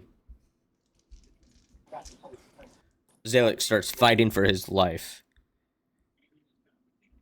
Quickly gets surrounded. You're still out on the balcony.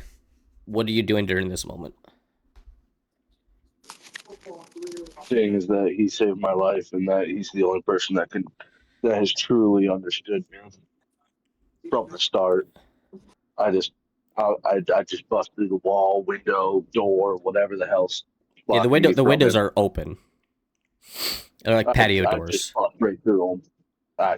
Fuck it, they no longer exist. There's shards of glass on the ground. I'm head over heels, running into that fucking room and swinging blindly, except for where Zalix is.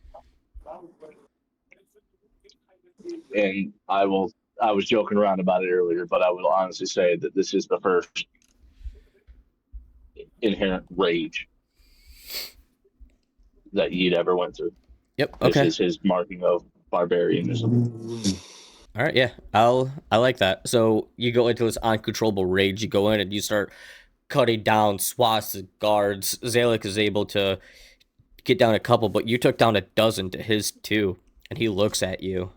Is it still gnomes? Yeah, it's still gnomes. Yes. I'm imagining he's just like kicking them across the room, like beating one gnome with another gnome. If you didn't know this, Yeet is inherently very racist and very cautious around gnomes. Like, that was written into my backstory from the beginning, that he was captured not by humans, not by giants, by gnomes as a Goliath.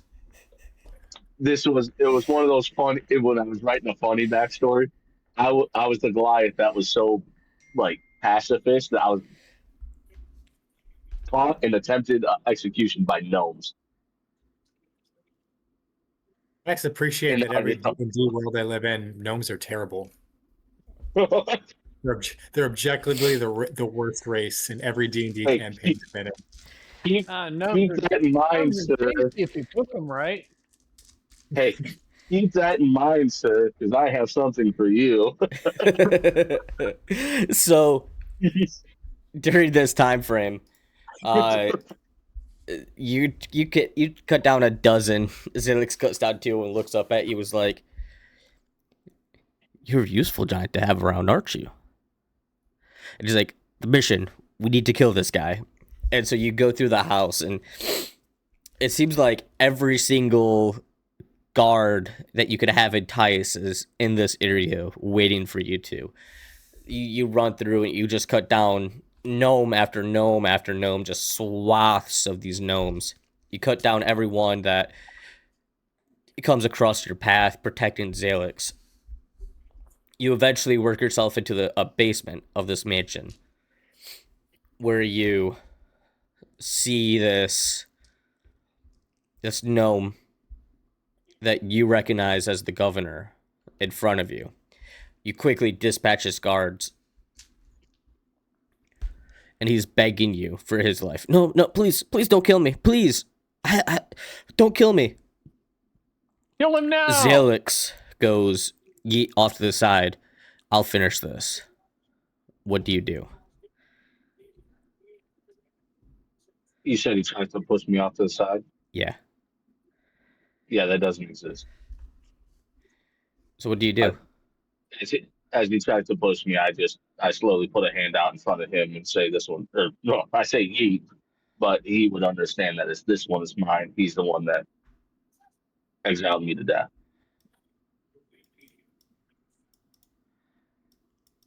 So how do you kill him? Well, yeet going off the deep end with this one. We're gonna open the floodgates. Lake sweeps him because that's what was ordered upon me, was for my legs to be taken out. And then as he's laying there on the ground with the executioner's axe, I chop his fucking head off. Zalix just kind of shrugs. Well, that's the job done. Now let's get out of here. As you leave the palace, you two quickly slink off into the night as backup arrives. You come back to the abandoned warehouse that you guys had fled to earlier. Zalix is sitting at a table cleaning his blades, calm but visibly tired. You're still just there. And you're clutching a hunk of bread that Zalix had stolen from the kitchen on the way out that he gave you. And he goes, well, if this is a sign of anything, if you want to, I think this could be the start of a beautiful relationship. And then they make out. Not like that, you fucking... Jesus.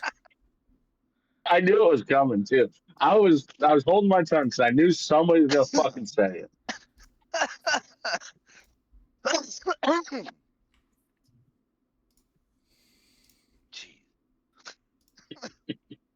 Good God. Anyways. So,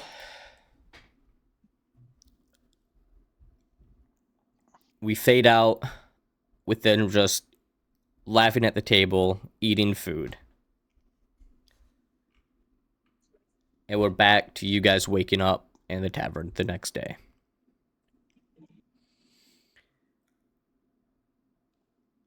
Oh, great. You- Groundhog Day. You head downstairs. You go to the bar. You sit at a table. There's nobody else in the tavern.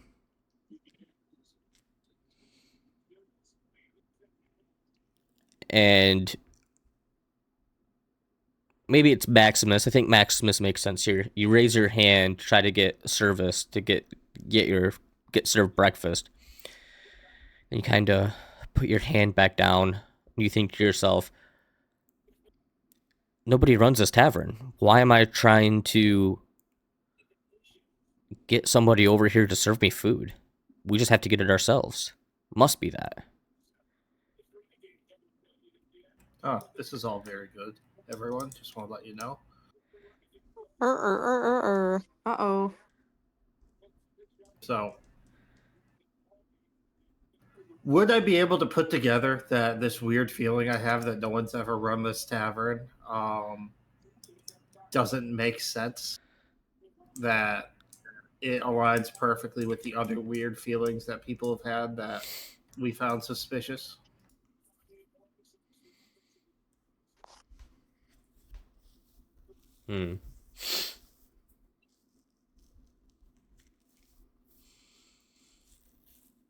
roll an investigation check for me. I'll say DC 15.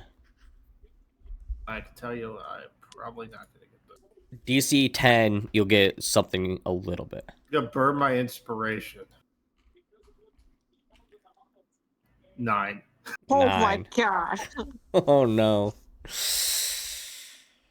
I mean, Uh, uh, you definitely find it odd, but like you've never been in a tavern that nobody ran before. I'm gonna say can I that out loud can to I roll? everyone. Can I roll with disadvantage? Because being a Goliath and a partner with an assassin, I wouldn't be prone to this. But something does feel off. I'll allow it. Okay, and fuck you, bitch! I rolled perfect the first time. All right, well, I tried. Yeah, so you don't really know. Why Like- are all of our rolls like absolutely mid? Like I it's wouldn't say definitely mid, that's it's definitely something weird, but you're not sure. You're just not sure. What are you guys doing? So Guess I'm serving myself. I'm Okay, going guess it's to. pretty.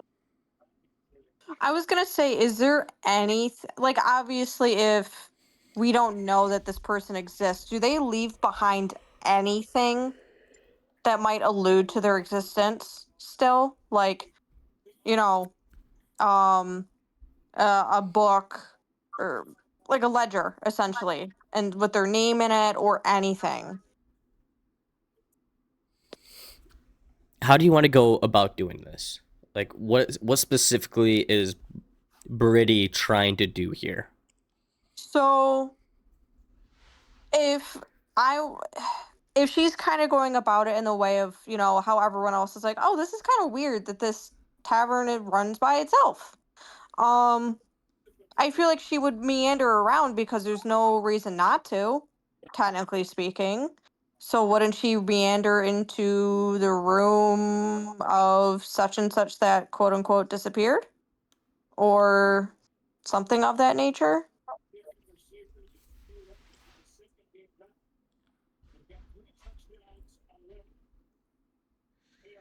Yeah, so I'd say like you go behind the counter and like you go to a back room and then there's like another room adjacent back there that you Mhm. open it up and there's a furnished bedroom and you find some clothes that belong to a woman.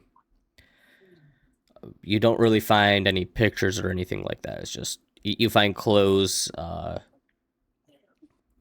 Not even like a diary, a book, anything. Roll a D100 for me.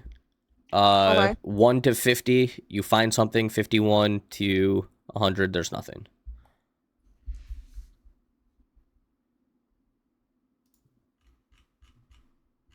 $60. There's nothing. Of fucking course There's clothes. It's like you Woohoo! could definitely.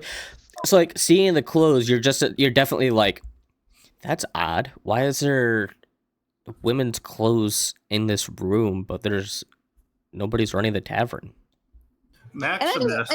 And like thinking about that doesn't like cause any sort of like brain glitch or anything, like not even a spark of a memory to connect those like two things behind or together behind. What the hell am I talking about? Maximus is going to go look at the ledger book because he's confused trying to put together how he's supposed to like make sure the room's paid for and pay for the food. So he's going to try and find the book to see how much he owes. So, Brittany, like, something starts to come into your mind, and then you take 7 points of psychic damage, and then you're just like, oh yeah, there's never been anybody. I'm going crazy. There's medication. You for love that. being gaslit, baby. I guess so. Damn. Gaslighting myself and that causes me damage. Hell yeah. Just like real life. Does it manifest as like a headache? Yeah. Yep. Okay. So, Maximus, you go and you look at the ledger, and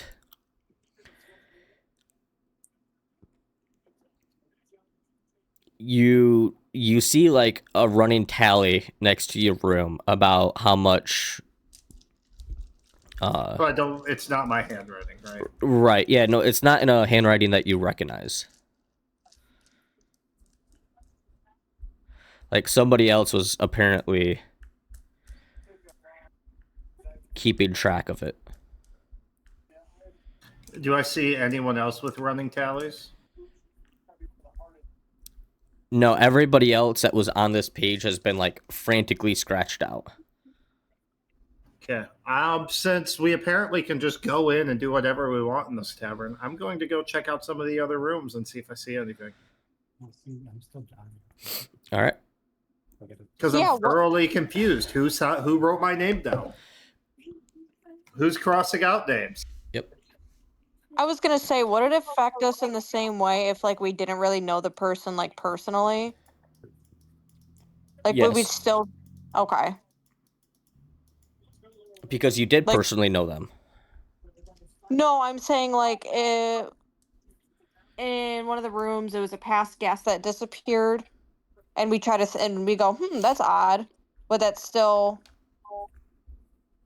There's one way to find out. damn it. Okay. So you go into other rooms and you find a random assortment of clothes. Maybe within a couple of the rooms, you find some old adventuring gear. Nothing really noteworthy of taking. But some like maybe some like older swords, older bows, stuff like that. Roll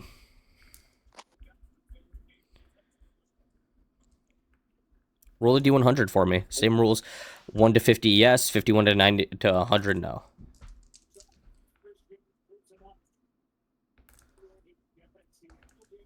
No. Look, it's frustrating. I know what this is, and I know the next step we have to make, but I don't want to be the one to recommend it. So I want to try and get other people to. I'm so frustrated right now. Okay, so as this is happening, you're searching rooms, you hear a commotion happen out on the streets.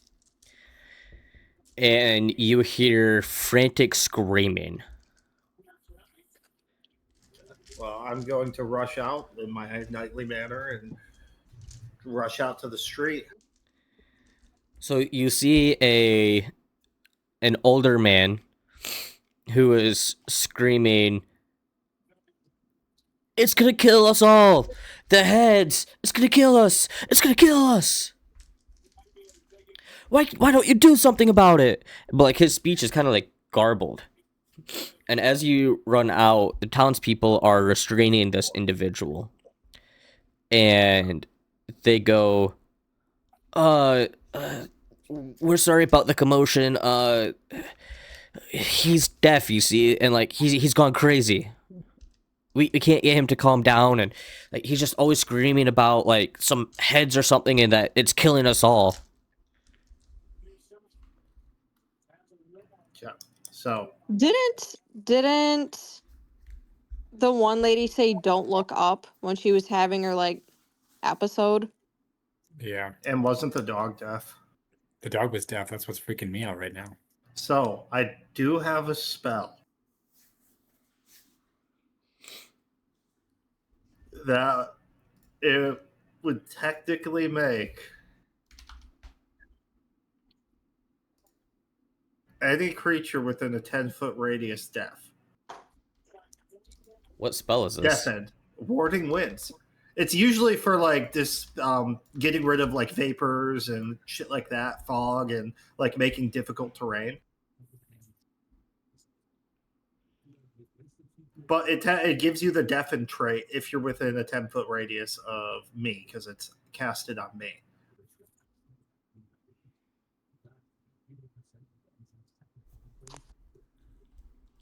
All right. Are you gonna cast it? I don't think I should cast it around all these people who are restraining a man who is apparently having a psychotic episode.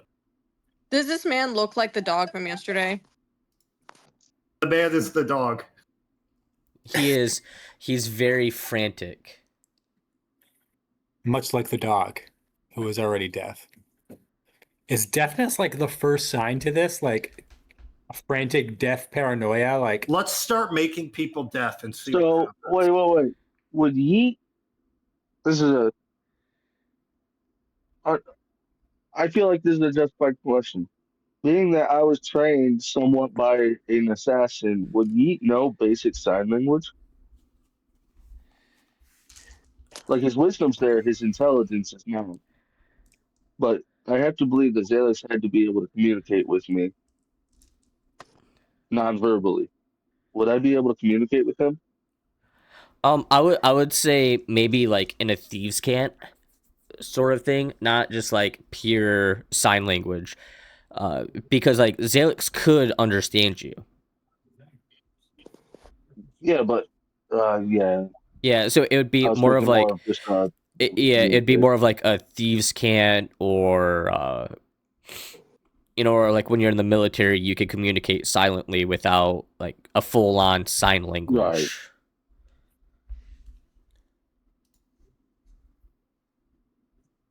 All right. So what are you guys doing? So I think we should go off and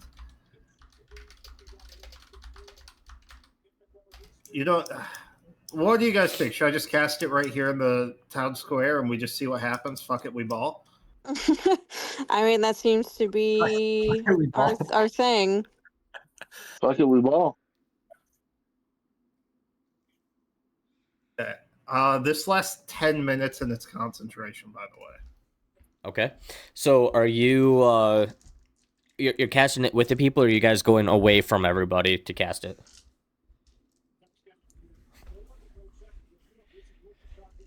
I'll leave that up to the party. I feel like doing it away. No, we're not leaving this up to the party. What is Maximus doing in this moment? Maximus wouldn't want to just start casting willy-nilly spells that would affect random bystanders. He's too good for that. He'd probably pull the party away to like maybe a bit of an alley. Like somewhere still where we can see the commotion, but not where they're going to be within 20, 30 feet of us. Because it only has a 10-foot radius. Okay. Everyone ready? Yep. I'm casting Warding Wind. As you cast Warding Wind,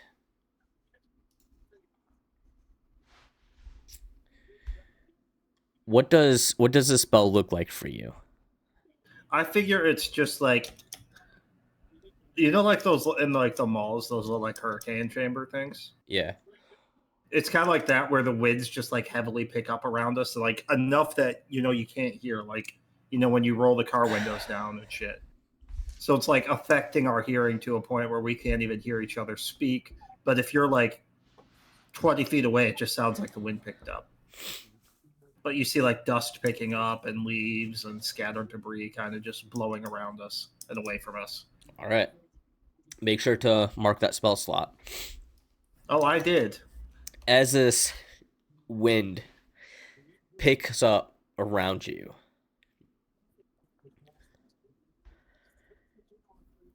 you remember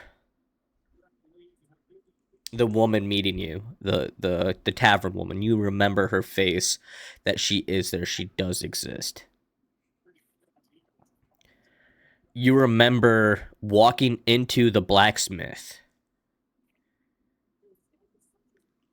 and there being a woman in the blacksmith and her telling you that they were closing for the day and that the forge was already turned off. And the forge getting moved off to the side and her getting ripped down into this hole by this head that came up out of it that had sharp, jagged teeth and like a snake-like long neck, but you never see the body of it. And Brady, you remember walking up to this hole and looking down into it, and this same head coming up and hitting you. And Maximus, you remember throwing your torch down into this hole, and this same head, these jagged teeth, coming up and lifting this torch back up out of the hole and hitting you before it slinks back down into the hole. And we're gonna end the session there for the night. Damn. Can I tell him what it is now? No. No. With that, we'll see everybody in 2 weeks.